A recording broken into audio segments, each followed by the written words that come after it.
അപ്പോൾ ചിങ്ങം 1 നാളെ അല്ലേ?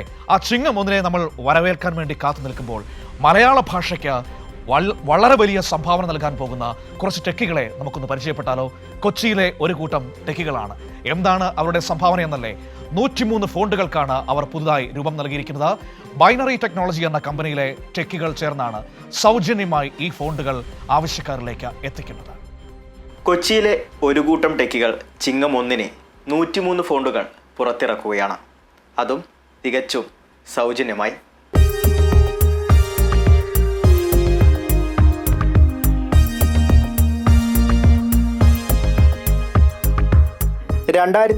ൽ ആപ്ലിക്കേഷൻ നിർമ്മിച്ചാണ് തൃശൂർ സ്വദേശികളായ യതീന്ദ്രരാജും അഖിൽ ശേഖരനും ടെക്നോളജിയുടെ ലോകത്ത് സജീവമാകുന്നത്.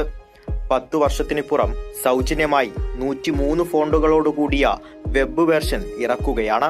എല്ലാവർക്കും മലയാളത്തിലേക്ക് എന്താ പറയുക എളുപ്പത്തിൽ യൂസ് ചെയ്യാൻ വേണ്ടിയിട്ടൊരു ആപ്ലിക്കേഷൻ തന്നെയാണ് നമ്മൾ ഇത് ഉണ്ടാക്കിയിട്ടുള്ളത്.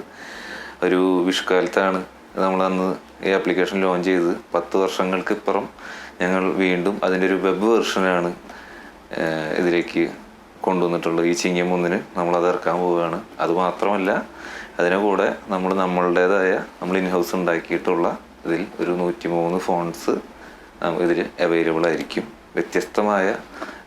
വളരെ വ്യത്യസ്തമായ ഫോൺസും ഇതിൽ അവൈലബിൾ ആയിരിക്കും. വിവിധ ഫോണ്ടുകൾ നിർമ്മിക്കാൻ 3 മാസം സമയമെടുത്തു. ആപ്ലിക്കേഷനുകളിൽ ഉപയോഗിക്കാൻ ഫോണ്ടുകൾക്ക് 20,000 രൂപ വരെ വില വരുമ്പോഴാണ് ബിസിനസ് ആവശ്യങ്ങൾക്കൊഴികെ 103 ഫോണ്ടുകളും സൗജന്യമായി നൽകുന്നത്. ഇത് ആവശ്യക്കാർ ഏറ്റെടുക്കുമെന്ന വലിയ പ്രതീക്ഷയിലാണ് ഇവർ.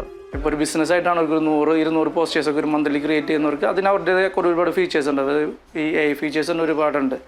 അത് മൾട്ടിപ്പിൾ ആയിട്ട് യൂസ് ചെയ്യുന്നതിൽ അങ്ങനെയുള്ളവർക്ക് മാത്രമാണ് പെയ്ഡായിട്ട് വരുന്നത്. അപ്പോൾ ഞാൻ പറഞ്ഞല്ലോ, ഞങ്ങളിത് പരസ്യങ്ങളൊന്നും ചെയ്യാതെ നമ്മൾ ജസ്റ്റ് പ്ലേ സ്റ്റോറിൽ ലോഞ്ച് ചെയ്തപ്പോൾ തന്നെ നല്ല ആൾക്കാർ ഒരുപാട് പേര് ഇൻസ്റ്റാൾസ് നന്നായിട്ട് വരുന്നുണ്ട്.